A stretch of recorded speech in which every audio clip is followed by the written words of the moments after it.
palabra me da vigor, seguro estoy.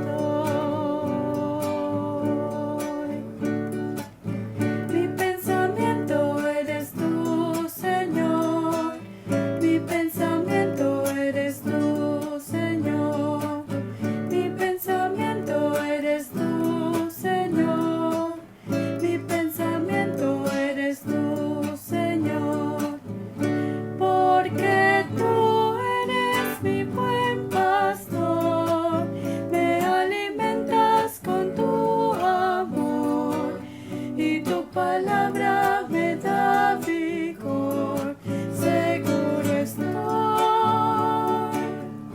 porque tú eres mi buen pastor, me alimentas con tu amor y tu palabra me da vigor, seguro estoy.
Muy buenos días a ustedes, feliz Día de las Madres, a todas las colombianas, porque en todo el país hoy se está celebrando el esperado Día de las Madres.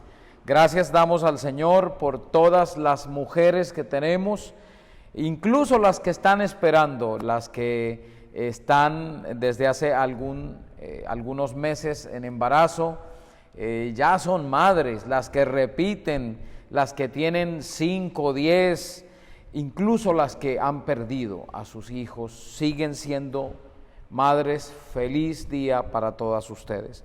Precisamente hoy quiero compartir con ustedes un pasaje que tiene que ver con las mamás, y es el que corresponde al día de hoy, al domingo de mayo, al último domingo de mayo, y es Marcos el capítulo 6, los versículos 1 al 6, en lo que yo he titulado ¿No es el hijo de María?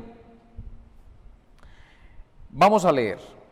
Salió de allí y fue a su tierra, y sus discípulos lo siguieron. Y cuando llegó el sábado, él comenzó a enseñar en la sinagoga, y muchos quedaban atónitos cuando le oían y decían: ¿de dónde le vienen a estas cosas? ¿Qué sabiduría es esta que le ha sido dada?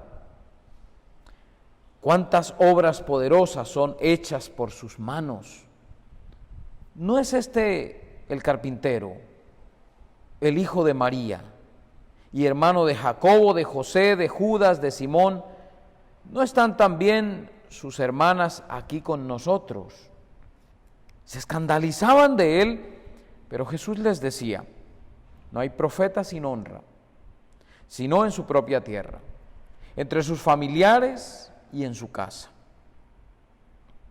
Y no pudo hacer allí ningún hecho poderoso, sino que sanó a unos pocos enfermos, poniendo sobre ellos las manos. Estaba asombrado a causa de la incredulidad de ellos, y recorría las aldeas alrededor enseñando. Padre, gracias te damos, porque tu palabra nos habla una vez más, nos conduce por el camino que tú deseas que andemos, nos llena, nos inspira, nos motiva. Gracias, Señor, porque tú eres fiel. Te pido que tu Santo Espíritu nos dirija en estos momentos, que seas tú hablando a través de mi boca, que seas hablando a través de tu palabra a nuestro corazón. Bendice, Señor, a tu iglesia, que cada día ella alrededor del mundo sea testigo de tus maravillas y sea testigo de tu evangelio a través de una conducta diferente. Te lo pedimos en Jesucristo nuestro Salvador. Amén. ¿Se ha preguntado usted alguna vez por qué Jesús no nació en Jerusalén, la capital? ¿Por qué no nació entre la alta sociedad? ¿Por qué no fue hijo de algún ilustre hombre del primer siglo? ¿Por qué no creció entre los palacios? ¿Había algún problema para que el Padre Celestial le permitiera tener algunos ciertos privilegios a Jesús?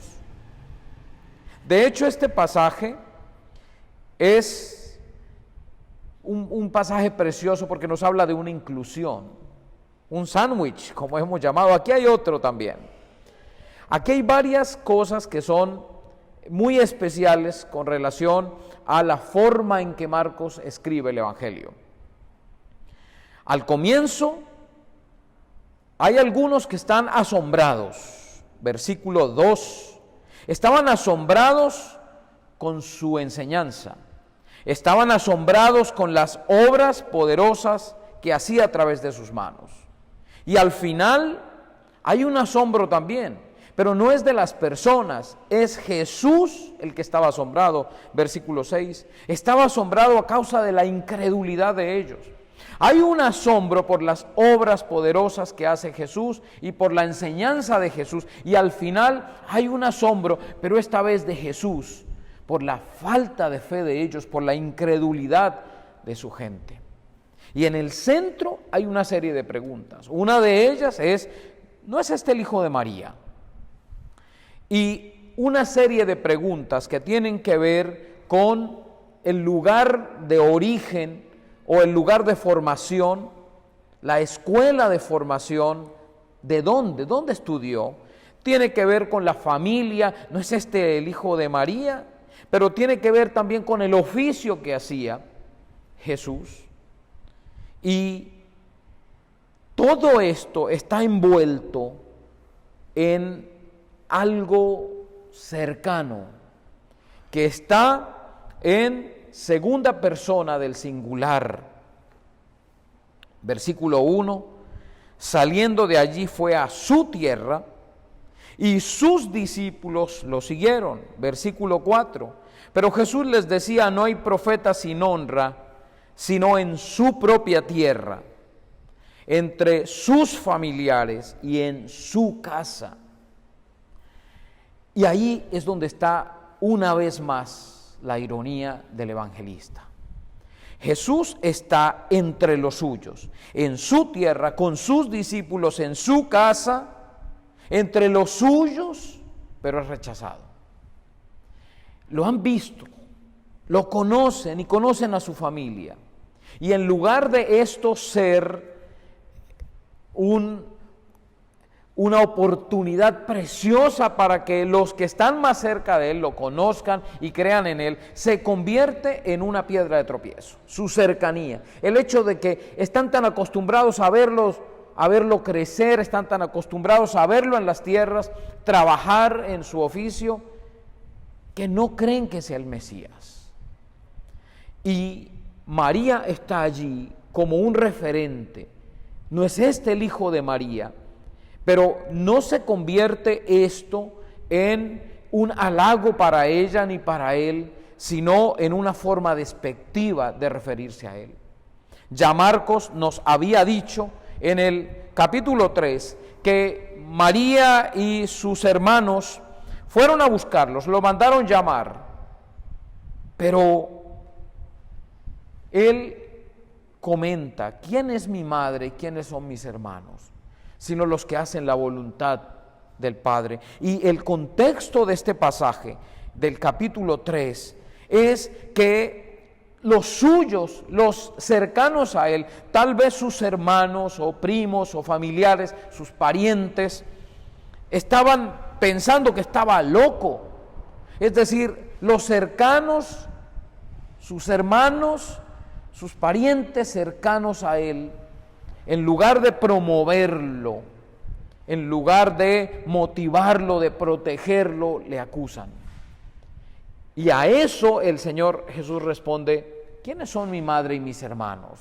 Esto no se trata de una cuestión cultural, no se trata de algo familiar, algo que se pueda heredar o que se lleve en la sangre, se trata de la obediencia. Ese es el marco en el que encontramos esta historia en el capítulo 6 de Marcos. ¿Quién es Jesús? ¿No es este el hijo de María? Jesús vuelve a su tierra. ¿Cuál es la tierra de Jesús? Es Nazaret. Recordamos que él nació para que se cumplieran las escrituras. Nació en Belén, pero porque estaban allá en un censo y luego regresaron a Nazaret. Nazaret era una provincia campesina.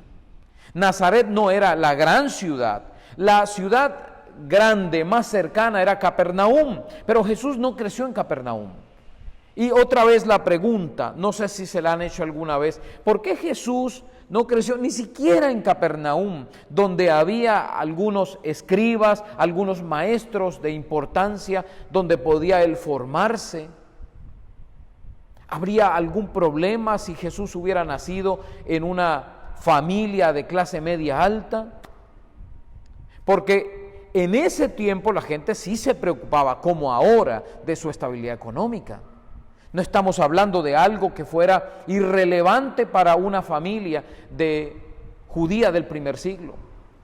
Pero Jesús nace y crece en medio de la escasez, en medio de una familia campesina. Nazaret es un lugar de campesinos, de personas que trabajan el día. Y ahí, en medio de eso, en medio del campo, en medio de las necesidades, en medio de la escasez, sin ver las grandes ciudades, allí crece, se nutre Jesús. Y por eso es tan importante para Él pensar en los más necesitados. Y por eso sus parábolas son del campo, porque Él se ha nutrido del campo. Él es un hombre promedio. No es una persona que pudiera verse como un prototipo, como un posible Mesías. No tiene nada que ver con lo que el pueblo judío esperaba de Mesías en el primer siglo. Y Marcos, el capítulo 6, manifiesta la pregunta que es producto de la incredulidad. Es por eso que cuando el pasaje dice que se asombraban de las obras poderosas hechas por sus manos, no es hablando de un asombro del ¡wow! ¡Qué belleza! Está hablando de un asombro de que ¿quién se cree para hacer esas obras? ¿Y por qué digo que Marcos nos está hablando así? Porque al final quien se asombra es Jesús, y es al ver la incredulidad de los suyos. La primera pregunta que se le hace a Jesús: ¿de dónde le vienen a estas cosas? ¿Qué sabiduría es que le ha sido dada? Está hablando de una manera despectiva de su lugar de formación, su lugar de crecimiento y formación. Un momento, están en Nazaret, lo han visto crecer, pero Jesús no es alguien que se haya formado en Capernaum, mucho menos en Jerusalén, donde estaban las grandes sinagogas, donde estaba el templo, donde estaban las personas que realmente sabían y que tenían la autoridad para decir algo. Está hablando en contra del lugar de formación de Jesús. ¿Cómo así que éste está enseñando estas cosas? ¿Cuál es la base de su formación? ¿Dónde está la formación de un hombre para que nosotros lo escuchemos? ¿Cuáles son sus credenciales académicas? Es una pregunta que habla de la falta de autoridad de Jesús delante de ellos. También el Señor, a través de su palabra, nos muestra lo difícil que es vivir en una sociedad que está dedicada a ver cuánto dinero tiene aquel, a encasillar a las personas por el dinero, la formación. ¿No son las preguntas que solemos hacer cuando conocemos a alguien? ¿Qué estudiaste? ¿Dónde estudiaste? ¿En qué barrio vives? Y es una serie de preguntas que podrían avergonzar a cualquier persona. ¿Dónde estás viviendo? ¿De dónde eres? ¿De un pueblecito, de una vereda? Y comienza la gente a encasillar, y comenzamos a encasillar a las personas por su lugar de origen y por el lugar donde estudiaron. ¿En qué universidad estudiaste? No he estudiado en la universidad, y ya comenzamos a encasillarles.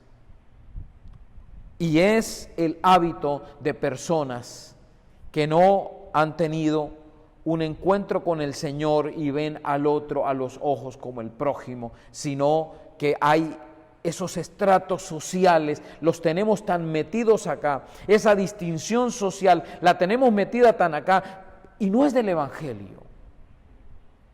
A Jesús trataron de intimidarlo haciéndoles estas preguntas, haciéndole a Jesús la pregunta: ¿de dónde viene este?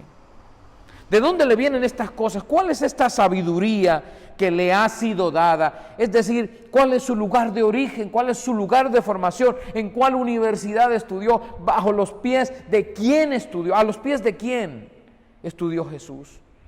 Y no hay alguien reconocido que le dé a él, no hay un título que Jesús tenga que le pueda dar autoridad para decir palabra alguna que pueda ser aceptada. Es por eso que podríamos decir que el mensaje de Jesús fue rechazado en su propia tierra. La segunda pregunta que se le hace es: ¿no es este el carpintero? El hijo de María, ¿de dónde viene? ¿Dónde estudió? El hijo de María es un carpintero. ¿Qué es lo que hace? Y es la pregunta que de manera despectiva habla de su oficio.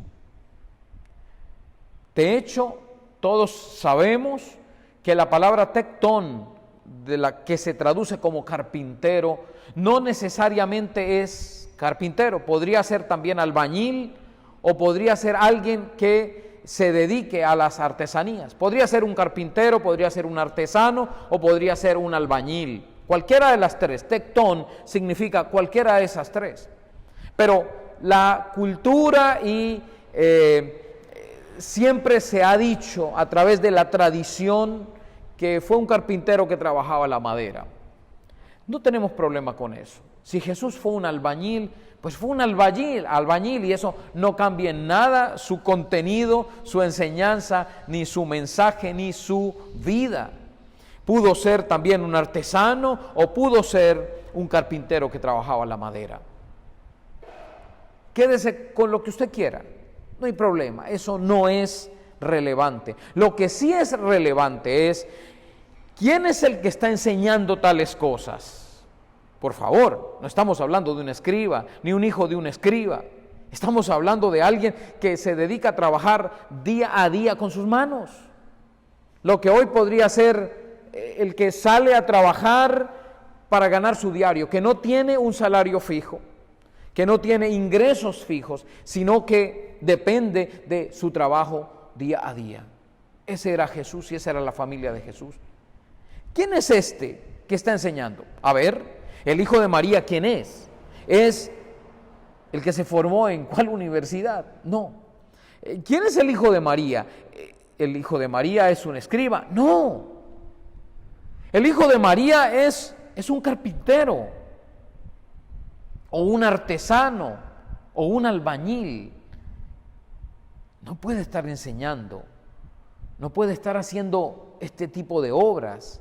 Y el asombro de la gente viene por eso. Versículo 2, segunda parte. ¿Cuántas obras poderosas son hechas por sus manos?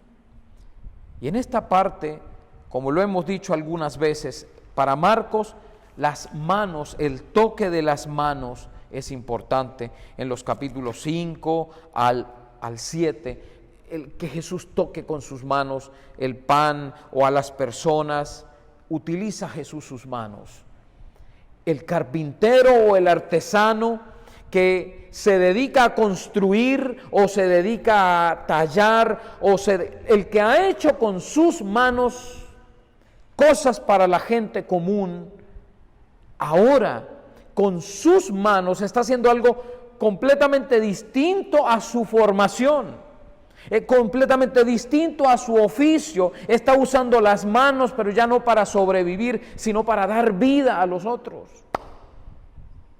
Y es por eso que las manos aquí, versículo 2, cuántas obras poderosas son hechas por sus manos.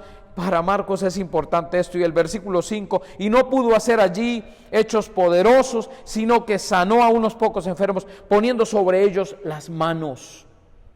Este carpintero, este artesano, este albañil, ya no está construyendo casas, ya no está construyendo cosas con madera, ahora está construyendo vidas con sus manos. Es un salto que la gente que lo ha visto no se espera. ¿Cómo un campesino puede enseñar de esa manera en una sinagoga, y es de forma despectiva que lo dicen? ¿Cómo es que un albañil o un carpintero puede estar sanando gente con sus manos? Sus manos han sido hechas para otras cosas. Es el salto de los que han estado acostumbrados a ver a Jesús haciendo otras cosas. Y la tercera pregunta, que tiene que ver con su familia y que implica directamente a la madre terrenal de Jesús. ¿No es este el hijo de María, hermano de Jacobo, de José, de Judas y de Simón? Qué difícil imaginarse a una mujer tan formada por el Señor siendo menospreciada a través de esta pregunta.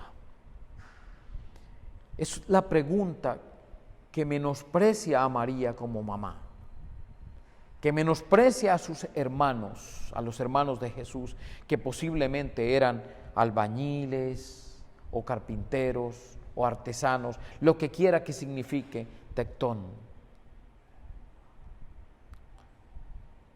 ¿Y María quién es? Es una campesina, sí. Ella no es una mujer de la nobleza. María no es la mujer que ha sido vista y reverenciada como heroína en Israel.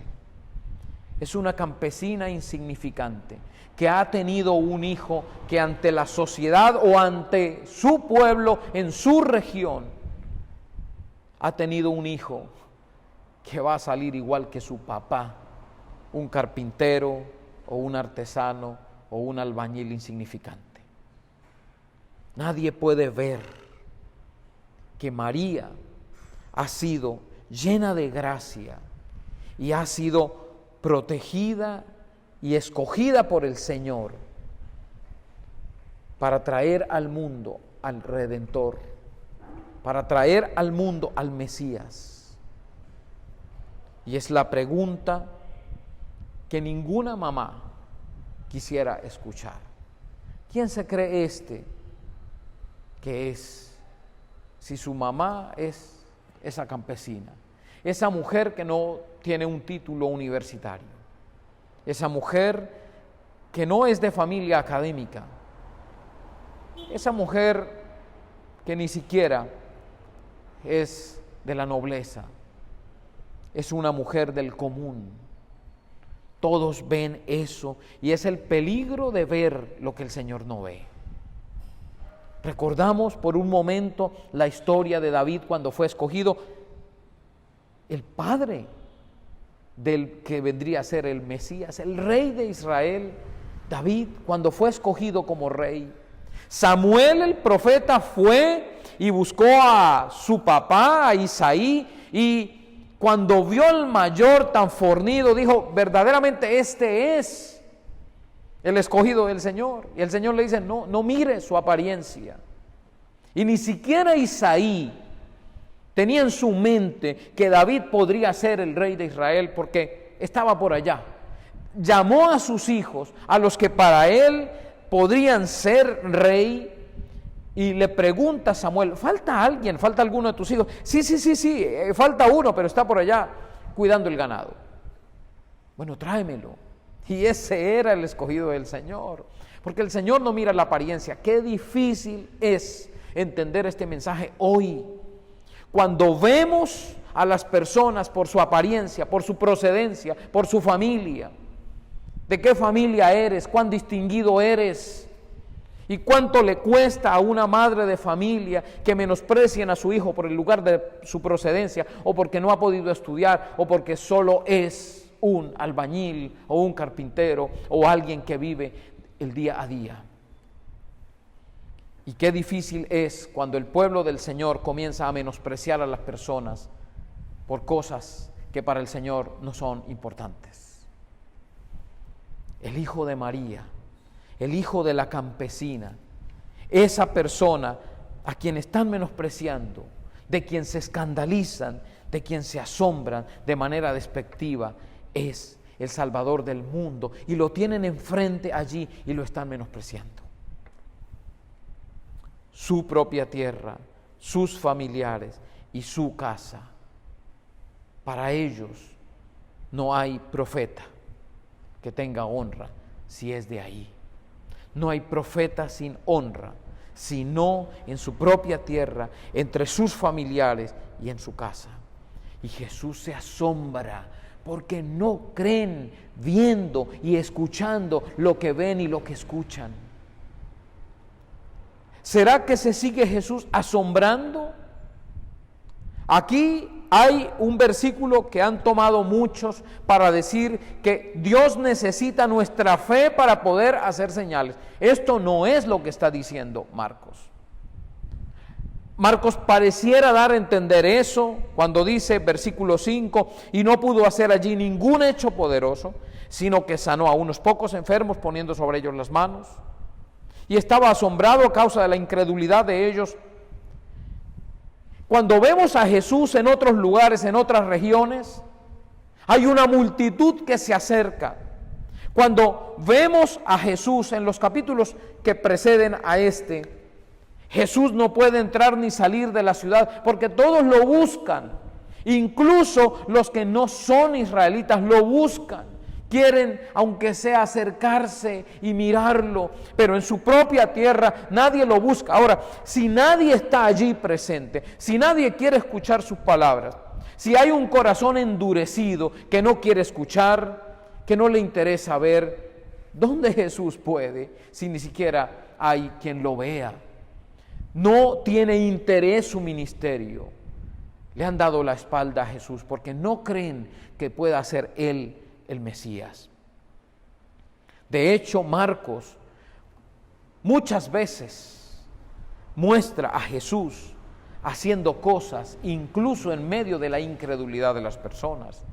No fue el Señor el que se levantó en la barca en medio de la tempestad ante la falta de fe de sus discípulos y dijo al viento calma, y a la tormenta le llama, le habla y se calman los vientos también. ¿Se necesitó la fe de ellos para que el Señor calmara la tempestad? No. El Señor obró muchos milagros a pesar de la incredulidad de las personas.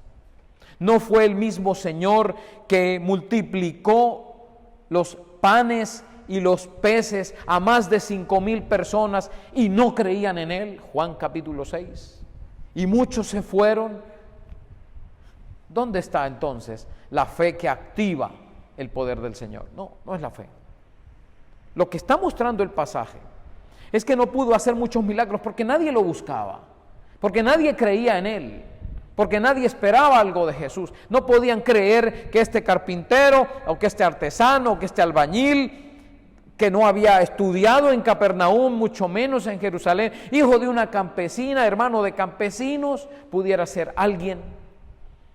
Entonces no se acercan, y como no se acercan, y como Jesús no está rodeado de una multitud, entonces, ¿a quién va a sanar? Y a continuación, la otra ironía que presenta Marcos en este pasaje: Jesús envía a sus 12, los envía de 2 en 2, y dice el versículo 13, y echaban fuera muchos demonios, y ungían con aceite a muchos enfermos, y los sanaban. Increíble que es tanta la falta de confianza en el Señor, que sus discípulos terminan haciendo más cosas que el mismo Mesías en la tierra del Mesías. ¿Qué podemos aprender hoy? Les estoy hablando principalmente hoy a las madres. ¿Cuántas se pueden identificar con María? ¿O cuántas distan tanto de María y están tan confiadas en que sus hijos están estudiando en las mejores universidades, que tienen las mejores opciones? Y qué bueno por eso, es una bendición preciosísima y alabamos al Señor por eso. Pero ¿confía usted en que eso es lo más relevante que pudieran conocer sus hijos? Creo que toda mujer cristiana hoy, toda cristiana piadosa, estaría emocionada, feliz, al saber que sus hijos aman y sirven al Señor por encima de cualquier otra cosa. Si a mí me preguntan qué escojo, que su hijo tenga mucho dinero, que pueda tener muchas propiedades y sea un gran empresario, aunque se convierta en un agnóstico o en un ateo, o que su hijo en medio de la escasez sirva al Señor, yo no lo pienso 2 veces. Y creo que ustedes me entienden porque ustedes escogerían lo mismo. Porque para nosotros es más importante lo eterno que lo pasajero. Y entonces escogeríamos lo eterno, que le sirvan a Él, no importa, aunque tengan escasez. Y quiero decirles a madres, padres y jóvenes que me escuchan, tengan cuidado, porque esta escena se sigue repitiendo diariamente entre nuestras iglesias. Porque a veces nos acostumbramos a tener al Jesús en la casa, el Jesús del que sabemos que nació en el pesebre, que murió en una cruz, que hizo milagros y que resucitó al tercer día y nos puede salvar. Pero eso se queda aquí y no se vive. Cuando ese mensaje poderoso no transforma vidas, sino que transforma de pronto algo en la mente, y cuando llega a la escuela, el colegio, la universidad, todo eso comienza a desmoronarse. Y la incredulidad llega al corazón de los jóvenes cuando comienzan la academia y se dan cuenta de que el mundo académico da por sentado que Jesús es un mito. Entonces ese Jesús al que escuchamos desde niños nunca ha tenido relevancia en la vida, no ha transformado vidas, no ha hecho nada para transformar, para que haya un antes y un después. Y es lo que yo les digo a los jóvenes: usted nació en un hogar cristiano, hay un antes y hay un después. ¿Cómo puede usted explicar que antes de Cristo eran algo y ahora, después de conocer a Cristo, son algo completamente distinto? Y es la pregunta que nos seguimos haciendo hoy. ¿Cómo sabemos que la cultura evangélica no nos ha llenado tanto que solo Jesús ha llegado a ser, solo algo de nuestra cultura, de nuestra formación? Sí, la religión de niños. Sí, mi papá me dijeron, pero ya estoy viendo en la universidad cosas tan distintas que yo ya no creo en eso. Eso no me impacta, eso no cambia, no transforma. Y qué duro que el Señor venga y vea a las familias que dicen ser cristianas, pero no hallen una transformación, no halle Jesús que han creído, sino que se asombre por la incredulidad de los cristianos. La incredulidad de los que dicen ser cristianos, pero tan solo son religiosos. No hay un cambio en la vida, no hay un cambio en las decisiones. El Señor Jesús no vino aquí a darnos un mensaje de 5 puntos para entender y repetir en una oración y seguir como si nada hubiera pasado. Él vino aquí para cambiar vidas. Sus manos, las manos del carpintero, las manos del artesano o del albañil siguen transformando personas, siguen cambiando vidas. ¿Ha cambiado Jesús la suya? Vamos a orar. Padre, gracias te doy por tu precioso mensaje, por tu preciosa palabra. Gracias por Jesús, tu Hijo, quien se encarnó en medio de la necesidad, en medio de la pobreza, en medio de la humildad, quien se alimentó del campo, quien se formó entre los campesinos, quien no tuvo la oportunidad de formarse a los pies de un maestro de aquella época, sino que pudo ver al Padre, a ti, Señor, conocerte a ti en la intimidad, en medio de una familia piadosa que le formó también. Señor, enséñanos, muéstranos la forma correcta para poder ver nuestras vidas y entender si somos o no creyentes en Jesús. Si hay una vida transformada o no, o si tan solo hay una religión más, una formación cultural que ha cambiado tal vez algo en nuestra forma de ser y podemos decir algo en una iglesia, o si realmente hay un antes y un después de Cristo Jesús en la vida.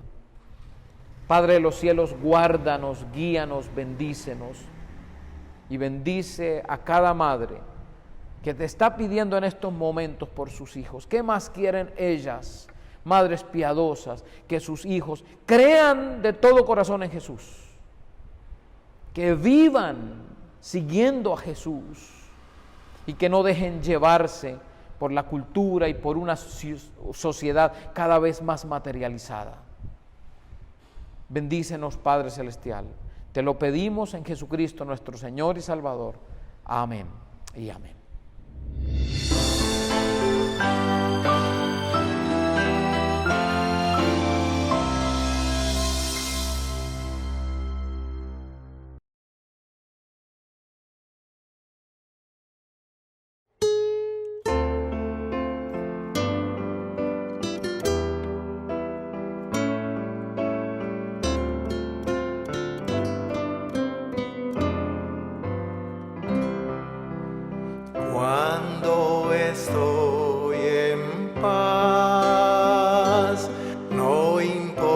casi no brillan las estrellas, la paz está ahí como si mi madre me abrazara. La paz está ahí como si mi madre me abrazara.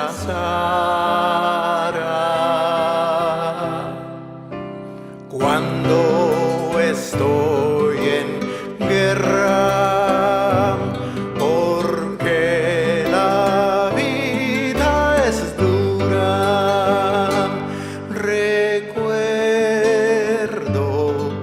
que era roca y florecía en el desierto. Recuerdo que era roca y florecía en el desierto.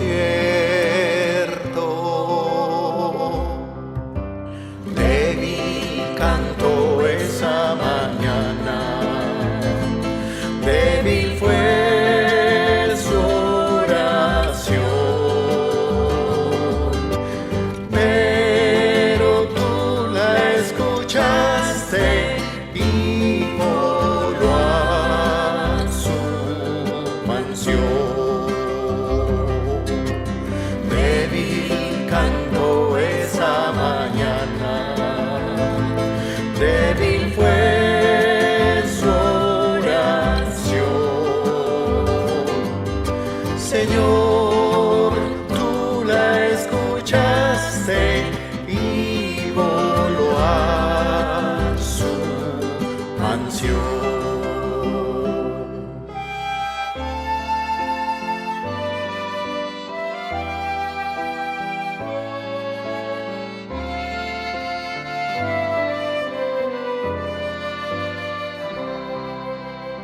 Cuando alegre y hablador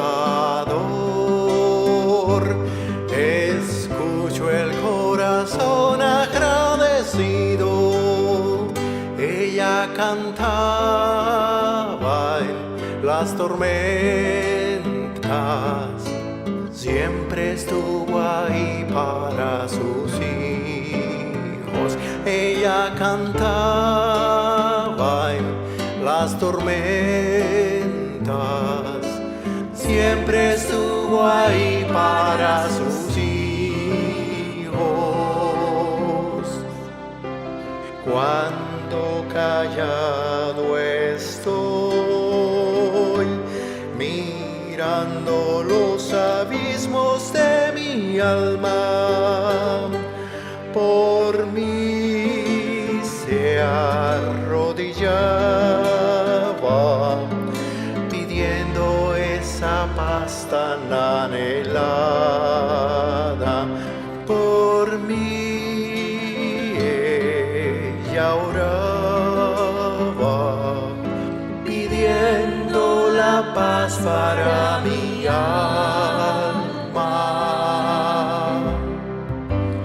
Este corazón agradecido no te olvida, mamá, y un abrazo eterno nos espera en la eternidad.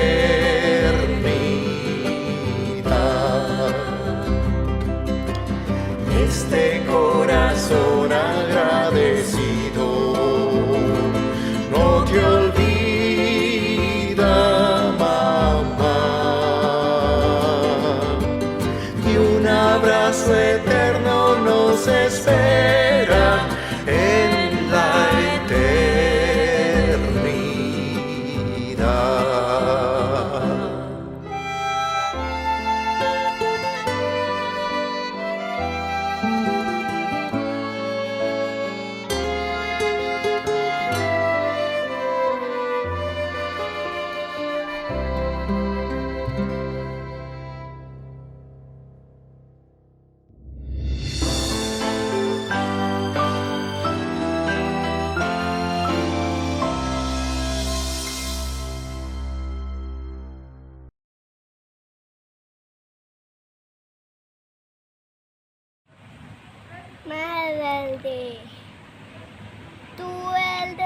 la dulzura. Tus manos son la ternura. Qué linda protección. Es la sonrisa su esencia. Vaya la excelencia. Amamos amor. Nos entibia tu mirada. La paciencia es tu aliada, esforzada en tu labor. Tantas noches de desvelo, tantas lágrimas y pañuelos para darnos lo mejor. Entre besos, entre abrazos, fuiste creando los lazos porque tú eres ejemplar. Hoy en tu día oro por ti y deseo que Dios grandemente te bendiga por mostrarnos su amor. Para todas las mujeres virtuosas que con la ayuda del Señor cumplen un rol hermoso y fundamental, ser madres. ¡Feliz día!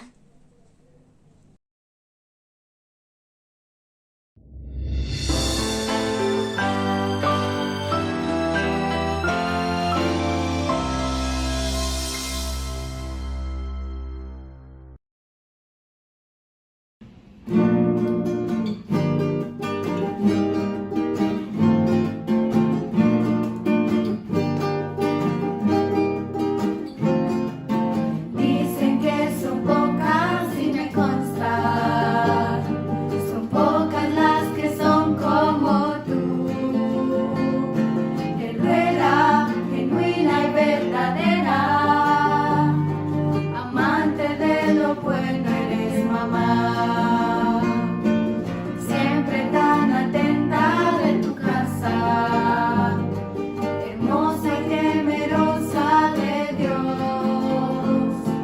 Por eso tu estima sobrepasa cualquier piedra preciosa y su valor. He visto pelear grandes batallas, postradas de rodillas al altar. Te he visto pelear por tu familia y amarnos de forma incondicional. Virtuosa mujer, ¿quién la hallará? De fuerza y honor se vestirá.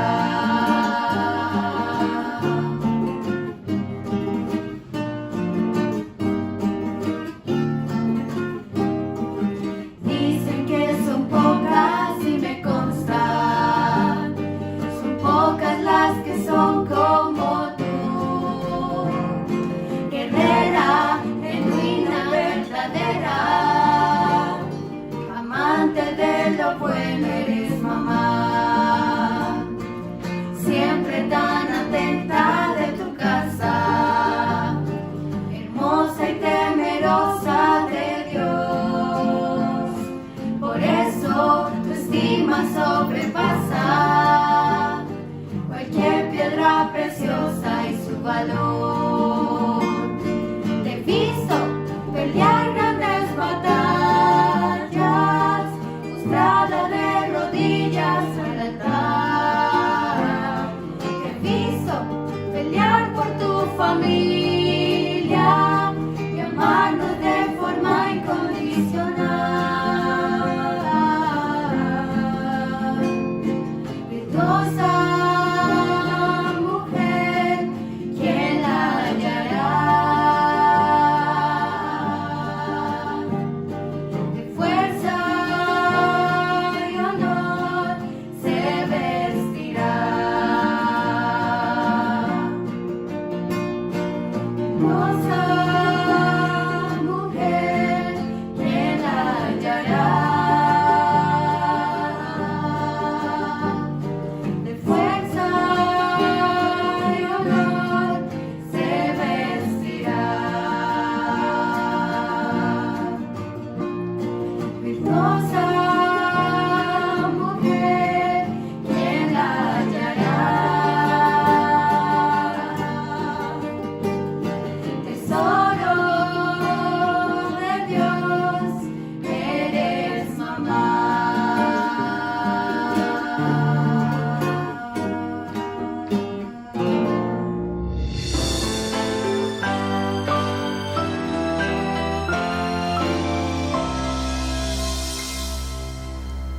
La maternidad es un reflejo del amor de Dios. El amor de una madre, tal vez el más puro y honesto de todos, se asemeja al de Dios por su pueblo. Una madre ama a su hijo a pesar de sus defectos. Dios amó a su pueblo a pesar de su pecado. Para las madres, sin importar nuestra edad, siempre seremos sus preciados hijos. A la vez, ante Dios en Cristo, siempre seremos sus hijos amados. Una madre lucha por proteger a su hijo porque quiere lo mejor para él. Igualmente, Dios envió a Cristo a pelear contra la muerte y el pecado, para proteger a sus hijos de la ira venidera, porque quiere lo mejor para ellos. Ser madre es un regalo de Dios. Todas las madres son únicas, son especiales, auténticas, cada una con cualidades excepcionales. En especial, agradezco a Dios por las madres piadosas, por aquellas que instruyen a sus hijos desde pequeños en el conocimiento de Dios. Aquellas que de rodillas luchan por sus hijos, que derraman lágrimas rogando a Dios su salvación. Aquellas madres que cual Loida y Eunice instruyeron a Timoteo, así instruyen a sus hijos para que desde la niñez conozcan las sagradas escrituras que los pueden hacer sabios para la salvación. Esas madres son el tesoro más preciado que un hijo e hija pueda tener. Dios bendiga a cada una de las madres de casa de mi Señor, por su trabajo y dedicación esforzada a sus hijos. Su trabajo nunca es en vano, el Señor las recompensará. Todas y cada una de las madres aquí son un reflejo del amor de Dios para nuestra vida. La gracia de Dios las acompañe siempre y sea Él glorificado en su labor materna. Feliz día.